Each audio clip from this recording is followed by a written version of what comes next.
Thomas Weitz ist leidenschaftlicher Biobauer, Imker, Förster und seit 2017 Abgeordneter im EU-Parlament. Er wuchs in einfachen Verhältnissen in Wien auf und lebt heute mit seiner Partnerin auf einem Bergbauernhof in der Südsteiermark. Dort kümmert er sich um mehr als 70 Bienenvölker. Der engagierte Aktivist interessierte sich schon sehr früh für Europapolitik und ist seit 2019 Co-Vorsitzender der Europäischen Grünen. Wir haben eine Chance verpasst, die Landwirtschaft zu einem Teil der Klimalösung zu machen, und das wird auf uns zurückfallen. Seine Themen erstrecken sich von Klimaschutz und der Agrarwende über den Schutz unserer Wälder, Flüsse und Tiere bis hin zur EU-Außen- und Friedenspolitik. Mit voller Kraft will er sich für ein grünes, sozial gerechtes und fortschrittliches Europa einsetzen. Neon Green Network präsentiert Thomas Weitz.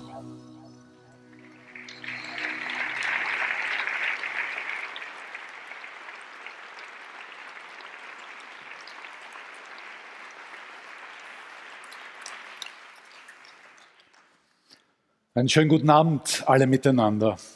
Vielleicht zuerst ein paar Worte, wie kommt das eigentlich?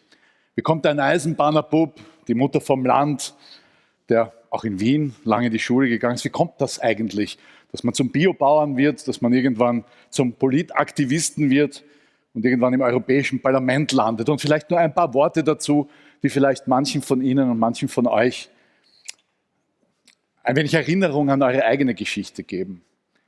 Ich war in der Schule immer recht gut.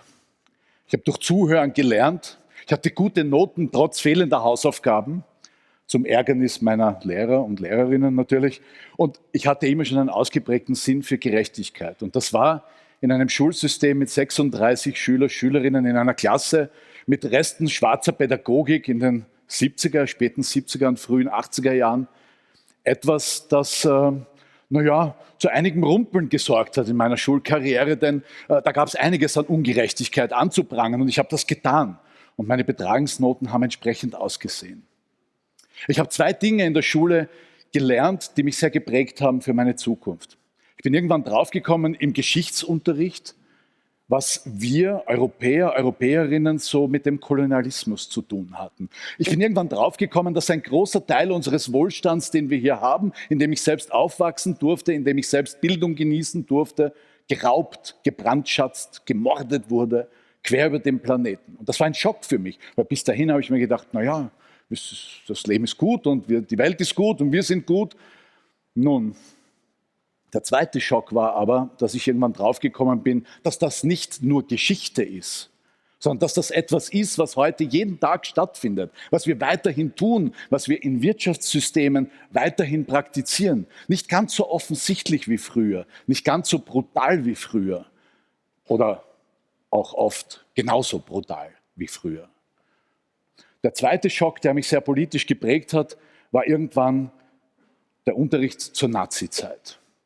Festzustellen, zuerst muss man sagen, ich bin ja noch unterrichtet worden mit dem Opfermythos Österreichs. Wir waren das erste Opfer Nazi-Deutschlands. Da haben wir uns ganz wohl gefühlt in dieser Erzählung, nur recht bald ist klar geworden, es stimmt so nicht. Wir waren nicht einfach nur Opfer, sondern wir waren Mittäter. Wir waren mit vorne, mit dabei und haben unsägliche Verbrechen begangen an unseren Nachbarn, an unseren Brüdern und Schwestern, an der Menschheit, an der Natur. Und das hat mich wahnsinnig aufgeregt. Und es gab einen Moment, glaube ich, da konnte ich mich entscheiden, entweder ich gehe in die Depression oder ich mache was, ich tue was. Und angefangen hat es mit Schülerdemos. Dann ist es weitergegangen mit Globalisierung, Antiglobalisierung, die Frage von Krieg und Frieden. Es war der Kalte Krieg damals. West und Ost, die mit Atomraketen aufeinander gezielt haben. Ich muss sagen, die letzten Wochen sind schwierig für mich gewesen. Ich mache auch Sicherheitspolitik im Europäischen Parlament. Ich habe mich stark an diese Zeit auch zurückerinnert gefühlt.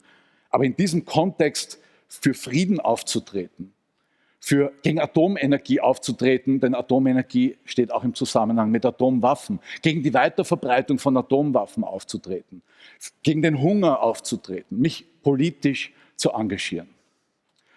Ja, das hat auch dort schon zu einigen, auch an Widerständen geführt, die einem entgegengeschlagen sind. Denn wer das herrschende System in Frage stellt, der sieht Widerstände auf sich zukommen. Und der sieht auch, dass es viele gibt, die eben diese unbequemen Wahrheiten nicht gerne hören und auch einiges dazu bereit sind zu tun, sie nicht hören zu müssen. Aber an einem bestimmten Punkt bin ich zu dem Schluss gekommen, wirklich verändern kann ich nur etwas, wenn ich selbst etwas verändere, wenn ich versuche, es anders zu machen. Ich bin auf den Hof 1994, Bergbauernhof, und wir haben versucht, es anders zu machen. Biolandwirtschaft, Lebensmittelproduktion im Einklang mit der Natur. Auch mit Tieren, aber in einem freundlichen Verhältnis, mit Respekt. Und mir ist aufgefallen, wie schwierig es ist, mit Landwirtschaft Geld zu verdienen. Denn die Erzeugerpreise waren im Keller. Ein Nachbar nach dem anderen rundherum haben zugesperrt. Selbst mittelgroße Betriebe haben zugesperrt. Und da ist mir sehr schnell klar geworden, hier ist etwas faul im System. Hier ist etwas faul im System, dass selbst fleißige Bäuerinnen und Bauern von ihren Betrieben nicht mehr leben können oder nur dann davon leben können, wenn sie den Boden ausbeuten, wenn sie die Erde ausbeuten, wenn sie die Wälder ausbeuten, wenn sie die Tiere ausbeuten. Und da bin ich dann zurückgekommen, meine Kinder waren gerade aus dem Gröbsten draußen, zum politischen Aktivismus. Zuerst gegen Großställe, bei mir in der Steiermark, gegen die Gülle, die überall verbreitet wird, gegen den Gestank, der menschenkrank wird und vor allem gegen die unsäglich grausame Tierhaltung, die langsam auch in Österreich Einzug genommen hat. Und es hat mich wahnsinnig aufgeschüttelt und aufgerüttelt. Und aber über dieses Regionale hinaus zu erkennen, dass es eine globale Agrarindustrie ist, die dieses System verursacht. Dass es nicht die Bäuerinnen und Bauern sind, sondern internationale Konzerne, die die Kontrolle über ein Lebensmittelsystem übernommen haben, die die Kontrolle über Produktion übernommen haben. Riesige Ställe mit Hunderttausenden Tieren mitunter. Auf der Basis von dem Land, das wir haben, nur zum Teil. Auf der Basis von dem, was wir weiterhin rauben und brandschatzen, Millionen von Hektar von Futtermitteln, gentechnisch manipulierten, mit Pestiziden erzeugt, mit Glyphosat des Beikrauts beraubt, Unkraut sagt man bei uns, aber es ist kein Unkraut, heraus extrahiert aus dem globalen Süden, die Wälder abgeholzt für Soja, für Palmöl, für Zucker, für Kokos. Und nicht nur, um unsere Tiere zu füttern, übrigens auch für den Tank, aber da komme ich später noch dazu. Und das in die Tiere hineinstopfend hier in Europa, die Gülle bleibt hier, der Gestank bleibt hier und dann exportieren wir die Tiere wieder über den ganzen Planeten.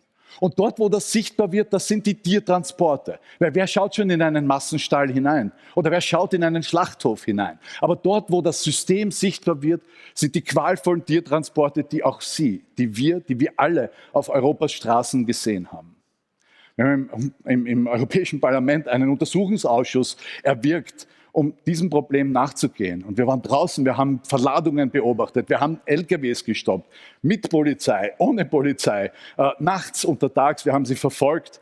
Und ich muss sagen, das, was da zu sehen gewesen ist, lässt mich oft nicht los. Wobei das, was auf den LKWs passiert, noch relativ erträglich ist gegen das, was auf den Schiffen passiert. Und das ist auch ein Thema für uns in Österreich. Man sagt oft, ja, wir haben ja keine großen Massentierhaltungsbetriebe, haben wir so in dem Ausmaß, wie es in anderen Gegenden Europas aussieht und vor allem der Welt nicht. Aber auch unsere Kälber fahren mit dem LKW nach Spanien, werden dort gemästet in Feedlots, wo 10.000, 20.000 Tiere auf einem Haufen stehen, in der Halbwüste von Murcia, werden dort gemästet mit eben diesen Produkten, die wir aus dem Amazonas, aus Indonesien, aus der halben Welt nach Europa karren. Und dann, wenn sie dick und fett sind, auf die Schiffe geladen zu werden. Die Schiffstransporte sind ein schwarzes Loch der europäischen Gesetzgebung. In dem Moment, wo dieses Tier über diesen Schiffssteg hinauf geht, manchmal oft geschlagen wird, in dem Moment endet das europäische Recht offensichtlich eigentlich nicht.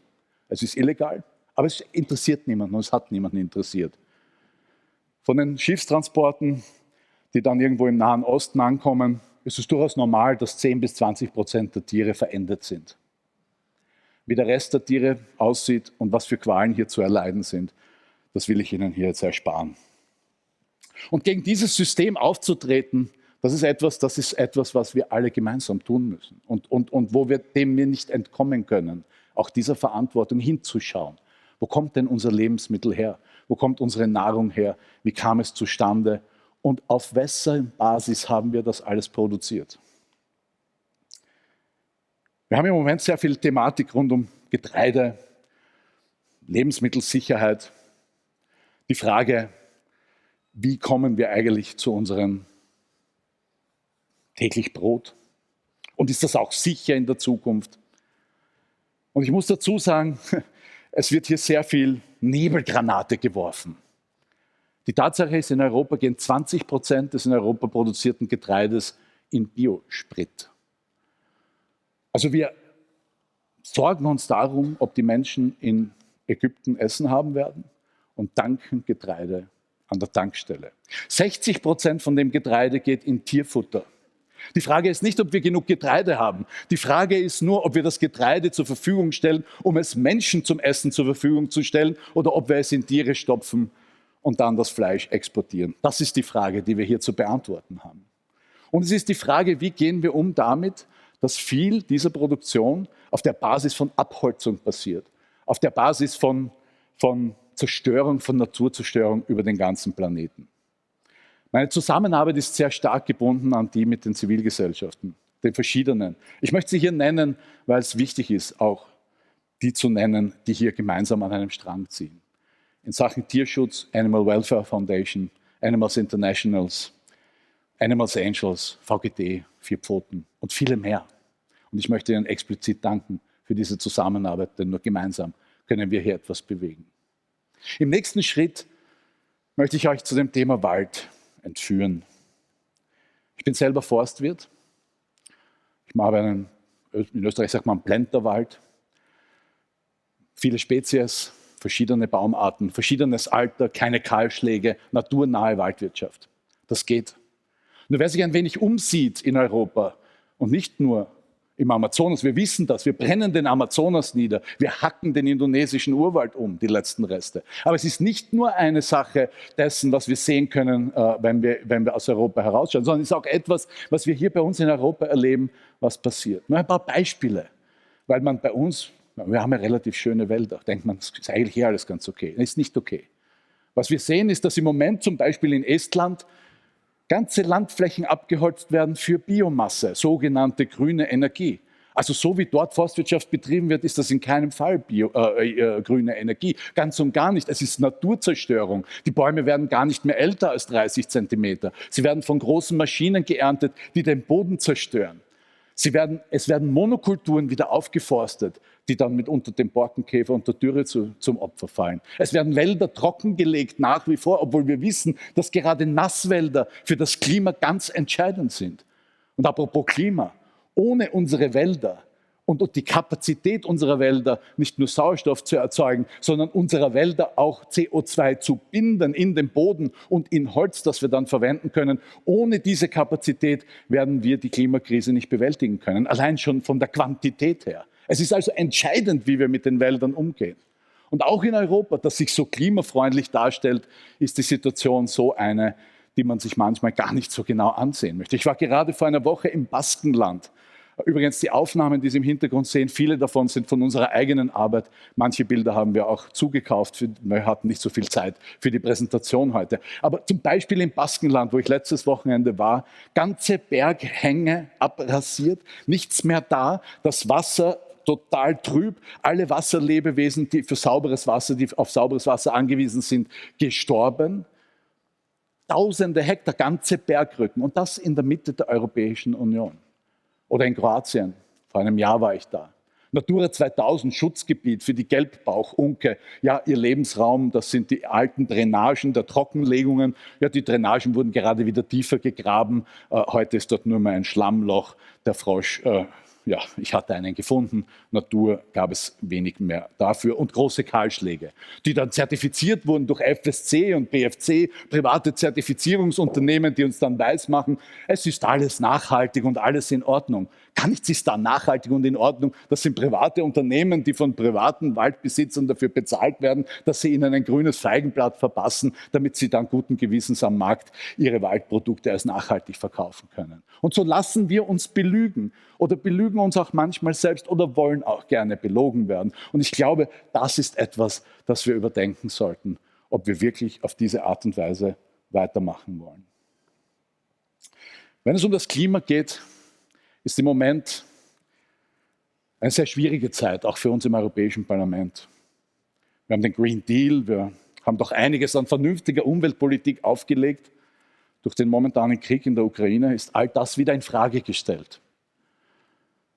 Ich war gerade am Vormittag im Kärntner Landtag, wo mir ein Landesrat für Landwirtschaft erklärt hat, der Green Deal, das ist ein Luxusproblem von gestern. Heute haben wir andere Probleme. Wir brauchen wieder mehr Pestizide und mehr Kunstdünger in der Landwirtschaft und wir brauchen wieder eine Intensivierung und wir müssen alle Brachflächen für die Biodiversität abschaffen. Biodiversität ist ein Luxusproblem von gestern. Heute ist Produktivismus wieder angesagt. Und das ist die Situation, in der wir im Moment arbeiten. Es ist sehr stark und angegriffen. All diese zukunftsorientierte Politik. Was heißt zukunftsorientiert? Zukunftsnotwendige Politik, die wir versuchen zu machen. Allerdings ist es so, dass auch immer mehr Menschen begreifen, worum es geht. Immer mehr Menschen auch spüren am eigenen Leib, dass es so nicht weitergehen kann. Immer mehr Menschen bereit sind, sich zu engagieren und auch aufzustehen. Und ich erlebe das. Ich bin unterwegs in ganz Europa. Ja, wenn es um Tiertransporte geht, ist ein gutes Thema, weil da wird Empathie erzeugt für lebende Lebewesen. Wenn man dann einmal hinschaut, wenn man dann einmal zeigt, was los ist. Auch mit dem Wald funktioniert das ganz gut. Es sind immer mehr Menschen aus den Dörfern. Jetzt nicht, und bitte nicht falsch verstehen, aber nicht unbedingt unser Publikum hier und wir, wie wir da sind, sondern Bäuerinnen und Bauern aus den Dörfern, Arbeiter, Arbeiterinnen aus den Stahlwerken, die begreifen, so kann es einfach nicht weitergehen. Und das ist eine ermutigende Erkenntnis für mich. Und auch die Tatsache, dass wenn wir zusammenarbeiten, die Zivilgesellschaft, die Politik, die Wissenschaft, die Medien, dann können wir eine ganze Menge bewegen auf diesem Planeten. Wenn man sich nur ansieht, was die Klimabewegung geschafft hat. Ich weiß nicht, ob Ihnen und euch das bewusst ist. Ich bin seit 2017 im Europäischen Parlament. Die Klimabewegung war die mächtigste politische Kraft in den Jahren 2018 und 2019. Nicht irgendein Präsident, nicht irgendeine Partei, nicht eine Mehrheit im Europäischen Parlament, sondern es war die Klimabewegung auf der Straße, die es geschafft hat, Klima und die Klimafragen und die Notwendigkeit der Beantwortung der Klimafragen in alle Köpfe, in alle Teile der Gesellschaft zu bringen. Es war die Klimabewegung, die es geschafft hat, dass keine politische Partei mehr drumherum kommt, zumindest in den Wahlprogrammen und Sonntagsreden etwas zur Klimafrage zu sagen. Es war die Klimabewegung, die geschafft hat, dass wir so etwas wie einen Green Deal heute haben. Und ich finde, das muss man oft und öfter sagen, um zu zeigen, welche Kraft und welche Macht wir haben, wenn wir uns organisieren, wenn wir rausgehen auf die Straße, wenn wir zeigen, dass wir viele sind, wenn wir nicht nachgeben, wenn wir auch lästig sind. Wenn wir auch bereit sind, manchmal, und ich tue das auch, ja, mit meiner Immunität, die ich als Abgeordneter habe, kann ich mir das auch leisten, auch Widerstand leisten und manchmal auch die eine oder andere Regel, sagen wir, ein wenig biegen. Das ist notwendig. Es ist ein notwendiger Widerstand für unsere gemeinsame Zukunft. Und es ist notwendig, dass wir wissen, dass wir das können. Dass wir wissen, wie die Technologien ausschauen, wie wir Energie erzeugen aus Wind, Wasser, aus der Sonne, aus der Hitze der Erde. Die Wissenschaft, wir haben alles da, die Technologie ist da, die Menschheit hat alle Fähigkeiten, die Probleme zu lösen. Und wir haben die Motivation, es durchzusetzen. Und wir sollten uns nicht entmutigen lassen, auch nicht von Ereignissen, die wir gerade sehen, die dramatisch sind, die drastisch sind, das, was hier in der Ukraine passiert. Wir sollten uns nicht entmutigen lassen, sondern hinschauen und sehen, wann immer es große Veränderungen gegeben hat in der Menschheitsgeschichte, dann waren es diese vielen, wir und viele mit uns, die diese Veränderungen bewegt haben. Und mit dem möchte ich gerne schließen. Wir schaffen das, wir können das und wir werden es schaffen.